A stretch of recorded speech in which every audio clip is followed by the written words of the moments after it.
میں لجپالا دے لڑ لگیاں میرے تو غم پرے رہندے میری آساں امیداں دے صدا بوٹے ہرے رہندے میں لجپالا دے لڑ لگیاں میرے تو غم پرے رہندے میری بخاری شریف سے کتاب الادب کے تحت ہماری گفتگو کا سلسلہ جاری و ساری ہے۔ آج ہم صلہ رحمی کے بارے میں جو کتاب الادب میں امام بخاری علیہ رحمہ نے احادیث ذکر کی ہے ان میں سے کچھ سننے کی سعادت حاصل کریں گے۔ صلہ رحمی یہ وصلہ یصل صلۃً سے بنا ہے، اس کا معنی ہوتا ہے ملنا اور ملانا۔ رحم اگر اس کا لغوی معنی دیکھیں تو یہ عورت کی بچے دانی کو کہا جاتا ہے۔ صلہ رحمی مطلب یہ ہے کہ رشتہ داروں کے ساتھ حسن سلوک کرنا، ان سے میل ملاپ رکھنا۔ صلہ رحمی یعنی رشتہ داروں کے ساتھ حسن سلوک کرنا یہ واجب ہے۔ کون سے رشتہ دار ہیں جن کے ساتھ حسن سلوک کرنا واجب، یہ بھی یہاں پر بیان ہوگا، اور کتنا بندہ حسن سلوک کرے تو صلہ رحمی میں آئے گا، اور کتنا حسن سلوک نہ کرے تو بندہ قاطع رحم میں شامل ہوگا۔ شریعت مطہرہ میں صلہ رحمی کے حوالے سے یہ بات موجود ہے کہ اگرچہ والدین وہ مشرک اور کافر ہی کیوں نہ ہو، ان کے ساتھ حسن سلوک کرنا تب بھی واجب ہے۔ اس عنوان کے تحت امام بخاری نے یہاں پر دو حدیثیں ذکر کی ہیں۔ ایک کا عنوان انہوں نے قائم یہ کیا ہے باب صلۃ المرأۃ امہا، کسی عورت کا اپنی ماں کے ساتھ حسن سلوک کرنا اس حال میں کہ اس کی جو ماں تھی وہ مشرکہ تھی۔ یہ حضرت اسماء بنت عمیس کے بارے میں یہ ذکر کیا گیا ہے۔ امام بخاری علیہ رحمہ یہاں ذکر کرتے ہیں عن عروة عن اسماء قال قدمت امي وهي مشركة في عهد قريش ومدتهم۔ یہ عروہ ہے حضرت اسماء سے روایت کرتے ہیں، حضرت اسماء فرماتی ہیں کہ میری والدہ اس حال میں کہ وہ مشرکہ تھیں عہد قریش میں، اذ عاہد النبی، جس وقت قریش نے نبی پاک علیہ السلام سے معاہدہ کیا ہوا تھا، تو وہ اس وقت آئیں مع ابیہا، اپنے والد کے ساتھ آئیں، وہ مشرکہ تھی اس وقت۔ یہ حضرت اسماء ہے، یہ کہتی ہیں فاستفتیت النبی صلی اللہ علیہ وسلم فقلت ان امی قدمت وہی راغبۃ، میں نے نبی پاک علیہ السلام سے مسئلہ پوچھا، میں نے عرض کیا میری والدہ آئی ہیں اور وہ اسلام سے اعراض کرتی ہیں، یعنی اسلام کو اچھا نہیں سمجھتی، وہ آئی افا اصلها، کیا میں اس سے حسن سلوک کروں؟ قال نعم صلی امکی، سرکار نے فرمایا بالکل تو اس کے ساتھ حسن سلوک کر کیونکہ وہ تیری ماں ہے۔ یہ ادب ہے یہ اسلام کا۔ اسلام نے بتایا ہے اپنے ماننے والوں کو کہ ماں اگرچہ مشرک ہی کیوں نہ ہو، غیر مسلم ہی کیوں نہ ہو، اس کے ساتھ بھی حسن سلوک کرنا واجب ہے۔ ٹھیک ہے، یعنی دنیاوی معاملات جتنے بھی ہیں سارے پورے کیے جائیں گے، لیکن دینی معاملہ علیحدہ ہے۔ دین ہمارا وہ اپنی جگہ پہ، مثلا وہ نماز کو برا کہے تو اس کو اس حوالے سے روکا جائے، وہ ہمارے قرآن کو برا کہے اس کو روکا جائے گا. وہ نبی پاک علیہ الصلوۃ والسلام کے اوپر تان و تشنی کرے اس کو روکا جائے گا, اس کو بتایا جائے گا. لیکن کھانے پینے کے معاملات, نفقہ کے حوالے سے معاملات, یہ جتنی بھی چیزیں ہیں یہ دنیاوی حوالے سے یہ پوری کرنا اس کی کیا ہے, ضروری ہے. یہ حسن سلوک ہے اور یہی ادب ہے. اب اسی کے اوپر امام بخاری رحمہ نے ایک اور واقعہ بھی یہاں ذکر کیا ہے, مشرک بھائی کے ساتھ صلح کرنا. یہ حدیث پاک امام بخاری نے پیچھے بھی 2 جگہ ذکر کی ہے اور یہاں پر بھی انہوں نے ایک نئے عنوان کے تحت ذکر کی ہے. باب صلۃ الاخ المشرک, مشرک بھائی کے ساتھ صلہ رحمی کرنے کا بیان. یہ حضرت عمر بن خطاب رضی اللہ تعالی عنہ کے بارے میں ہے. یقول رعا عمر حلۃ سیراء, حضرت عمر رضی اللہ عنہ خود کہتے ہیں کہ میں نے مسجد کے دروازے پر ایک ریشمی حلہ بکتا ہوا دیکھا, تباع, وہ بک رہا تھا. تو حضرت عمر آئے نبی پاک علیہ الصلوۃ والسلام کی بارگاہ میں کہنے لگے ابتع هذه والبسها يوم الجمعہ, اللہ کے رسول اس جبے کو اگر آپ خرید لیتے اور جمعہ کے دن پہنتے تو ہمارا دل خوش ہوتا. وَإِذَا جَاءَكَ الْوُفُودُ, اور اس دن پہنتے جس دن آپ کے پاس وفود ملنے کے لیے آتے تو ہمارا دل خوش ہوتا. یہ ریشمی حلہ بڑا خوبصورت ہے. قال, نبی پاک علیہ الصلوۃ والسلام نے فرمایا انما يلبس هذه من لا خلاق له, اس کو تو وہی پہنے گا جس کا آخرت میں حصہ کوئی نہیں. کیونکہ ریشم پہننا نبی پاک علیہ الصلوۃ والسلام کی اس امت کے مردوں پر حرام ہے. فرمایا کہ میری امت کے جتنے بھی مرد ہیں ان کے اوپر ریشم حرام ہے اور میں بھی نہیں پہنتا. تو اس کو تو وہی پہنے گا جس کا آخرت میں کوئی حصہ نہیں ہے. فأتي النبي صلی اللہ علیہ وسلم, وقت گزرتا رہا, بحلل, نبی پاک علیہ الصلوۃ والسلام کے پاس کچھ حلے لائے گئے, وہ ریشمی حلے تھے. فارسل الى عمر بحلۃ, نبی پاک علیہ الصلوۃ والسلام نے ایک ریشمی حلہ حضرت عمر کو بھی بھیج دیا کہ آپ پہنیں, کہ آپ لے لیں گے. فقال کیف البسوها وقد قلت فيها ما قلت, حضرت عمر آئے, حضور آپ نے حلہ بھیجا اور میں اس کو کیسے پہن سکتا ہوں, حالانکہ آپ نے وہ ایک دن کہا تھا کہ اس کو تو وہی پہنے گا جس کا آخرت میں کوئی حصہ نہیں ہے.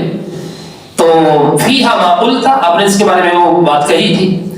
تو آپ نے فرمایا انی لم اعطیکہ لتلبسها, میں نے تجھے اس لیے نہیں دیا تھا کہ تو خود پہنے, ولکن تبیعها او تکسوها, میں نے تجھے اس لیے بھیجا تھا کہ تو اس کو بیچ بھی سکتا ہے, کسی اور کو پہنا بھی سکتا ہے.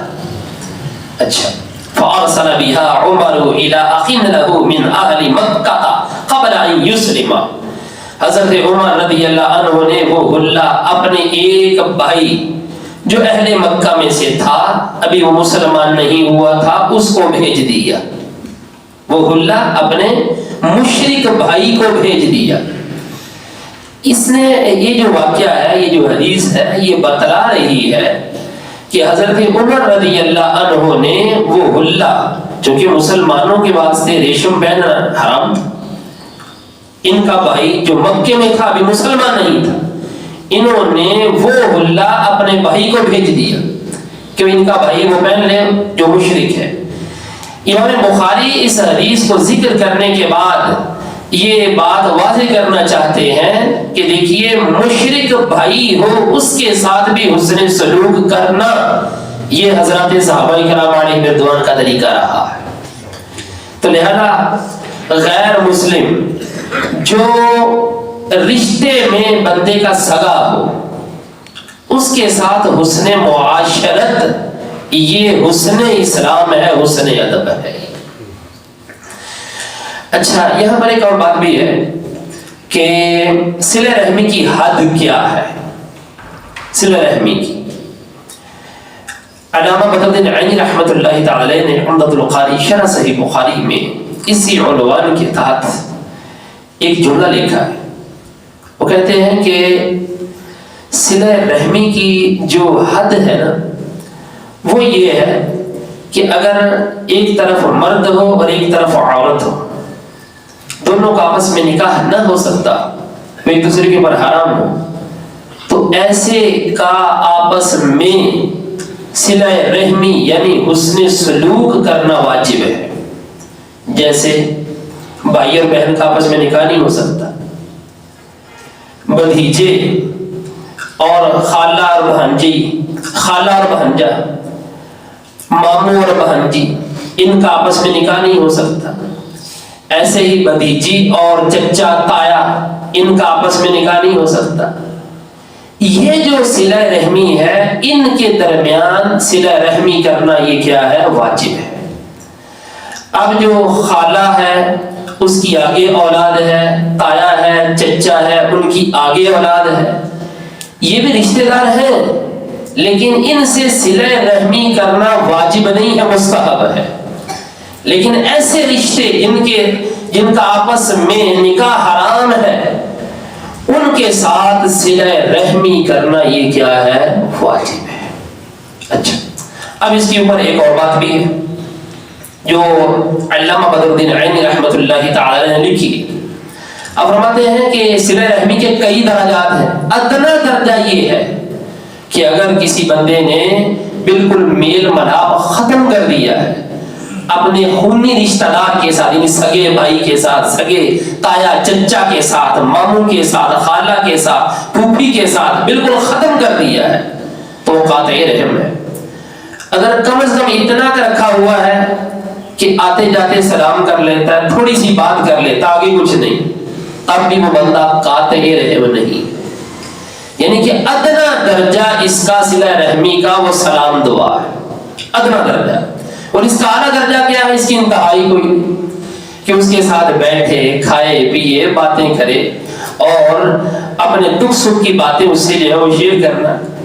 تو حسن سلوک کے اندر جن کے واسطے کہا گیا ہے اس کا ادنا درجہ سلام دعا، کلام، اور اس کا جو اعلیٰ درجہ ہے اس کی کوئی انتہا نہیں ہے۔ یہ باتیں سمجھنے والی ہیں۔ تو لہذا جن کے ساتھ صلہ رحمی کرنا واجب اور ضروری ہے وہ رشتے ہیں جن کے ساتھ بندے کا نکاح کرنا کیا ہوتا ہے؟ حرام ہوتا ہے۔ تو جن کے ساتھ نکاح کرنا جائز ہے تو ان کے ساتھ صلہ رحمی واجب نہیں ہے، لیکن ان کے ساتھ صلہ رحمی کیا ہے؟ مستحب ہے، اچھی بات ہے۔ کریں گے ثواب ہے، نہیں کریں گے تو بندہ قاطع رحم میں نہیں آتا، کیونکہ قاطع رحم کے بارے میں جو وعید ہے وہ بہت بڑی وعید ہے۔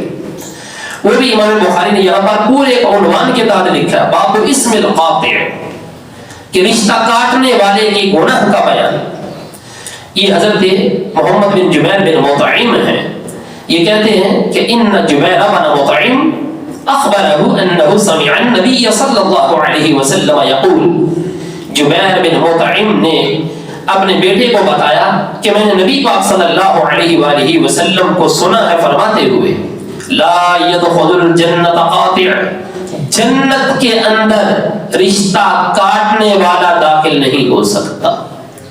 رشتہ کاٹنے والا، رشتہ توڑنے والا داخل نہیں ہو سکتا۔ یہ کون سا رشتہ کاٹنا مراد ہے یہاں؟ سگے بھائی کا سگے بھائی سے، سگے بھائی کا سگی بہن سے، اپنی سگی پھوپھی سے، خالہ سے، اپنے تایا سے، اپنے چچا سے، ان سے رشتہ توڑنا یہ کیا ہے؟ گناہ ہے۔ کم از کم نفرت کے بھی میں نے کہا کہ اصول ہوتے ہیں، کئی جگہ میں نے بیان کیا۔ اتنی نفرت نہ کسی سے کریں کہ آپ ایک تھالی میں بیٹھ کے کھانا نہ کھا سکیں، اتنی نفرت کسی سے نہ کریں کہ آپ اس سے سلام تک نہ لے سکیں۔ نفرت بندے کے دل کے اندر پیدا ہو ہی جاتی ہے، رویے ہیں، 5 انگلیاں ہاتھ کی برابر نہیں ہیں، مزاج نہیں ملتے، گھر کے اندر رہنے والوں کے مزاج نہیں آپس میں ملتے۔ نفرت ہو لیکن اتنی نفرت نہ ہو کہ بندہ مرنا جینا ختم کر دے۔ یہ جو کہتے ہیں اسی تو مرنا جینا ختم کیتا، ان کو چاہیے کہ اپنے مسلمان ہونے پہ غور کریں کہ ہم نے کس نبی کا کلمہ پڑھا ہوا ہے۔ ہم نے جس نبی کا کلمہ پڑھا ہوا ہے وہ نبی یہ فرماتے ہیں کہ صلہ رحمی واجب ہے، اور اس کا ادنا درجہ وہ الکلام والسلام، وہ کلام کرنا ہے اور کیا ہے؟ سلام دعا، کم از کم اتنا ہونا چاہیے۔ اب سنیے نبی پاک علیہ السلام کی اس حوالے سے بھی حدیث پاک، پھر ہم جو اپنی گفتگو کو ختم کرتے ہیں۔ یہ باب فضل صلۃ الرحم، یعنی کہ صلہ رحمی کی فضیلت کے بیان میں امام بخاری نے اس کو ذکر کیا اور پھر کئی عنوانات سے اس کو ذکر کیا. یہ حضرت ابو ہریرہ رضی اللہ عنہ ہے، وہ فرماتے ہیں سمعت رسول اللہ صلی اللہ علیہ وآلہ وسلم یقول من سرہ ان یبسط له فی رزقہ، جو بندہ خواہش رکھتا ہے کہ اس کا رزق پھیلا دیا جائے، وان ينسأ له فی آثارہ، اور اس کی عمر کے اندر برکت دے دی جائے، فلیصل رحمہ، اس کو چاہیے کہ رشتہ داروں کے ساتھ حسن سلوک کرے. فلیصل رحمہ یعنی جو اس کے اپنے نسبی رشتے ہیں ان کا لحاظ کرے، ان کا حیا کرے. اچھا یہاں پر ایک بات علامہ بدر الدین عینی نے اس حدیث کے تحت ذکر کی ہے، بڑی پیاری بات ہے کہ دیکھیے رزق بڑھا دیا جاتا ہے اور عمر میں برکت دے دی جاتی. وہ کہتے ہیں موت اور رزق یہ تو مقرر ہے، پھر بڑھانے کا کیا مطلب ہے؟ موت بھی مقرر ہے، رزق بھی مقرر ہے. قرآن نے خود کہا ہے فَإِذَا جَاءَ أَجَلُهُمْ لَا يَسْتَأْخِرُونَ سَاعَةً وَلَا يَسْتَقْدِمُونَ، جس وقت کسی کی موت کا وقت آتا ہے نہ لمحہ آگے ہو سکتا ہے نہ لمحہ پیچھے ہو سکتا ہے. تو اس کا مطلب کیا ہے؟ علامہ بدر الدین عینی نے اس کے کئی جوابات دیے. ایک جواب جو سمجھ کے بالکل قریب ہے وہ یہ ہے، فرماتے ہیں اس کا مطلب یہ بنتا ہے کہ عمر بڑھا دی جاتی ہے.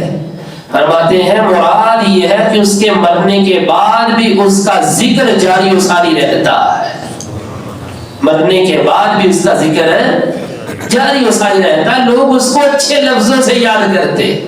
یہی اس کی عمر کا بڑھنا ہے اور یہی اس کی عمر کی برکت ہے. اور اس کا رزق بڑھا دیا جاتا ہے، مطلب یہ ہے کہ اس کے رزق کے اندر اللہ تبارک و تعالیٰ برکت عطا فرما دیتا ہے. اگر جس کا رزق تھوڑا ہوتا ہے وہ تھوڑے میں ہی اچھی زندگی بسر کر لیتا، اس کو سکون قلب اور اطمینان قلب مل جاتا ہے. اور یہی دنیا کے اندر زندگی ہے کہ اگر انسان کو اطمینان قلب ہے تو سب کچھ ہے، اور اگر لاکھوں لاکھ ارب پتی بھی ہو اور اطمینان قلب حاصل نہ ہو تو کچھ بھی نہیں. دعا ہے اللہ رب العزت ہم سب کو قرآن و سنت کی فہم کی برکتیں عطا فرمائے.